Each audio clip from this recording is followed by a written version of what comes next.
আমার মাথায় ধরে না, আমার দাদা এত বড় ভুল কিভাবে করলো?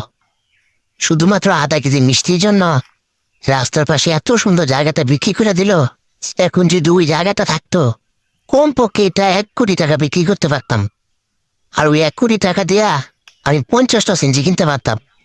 যদি একটা সিঞ্জির দাম 2 লাখ টাকা হয়, তাহলে 50টা সিঞ্জির দাম আসে 1 কোটি টাকা। আর যদি ওই 50টা সিঞ্জি আমি ভাড়া দিই, তাহলে একটা সিঞ্জি থেকে আসবে আমার 400 টাকা। তাহলে দৈনিক আসবে 50টা সিঞ্জি থেকে 20,000 টাকা।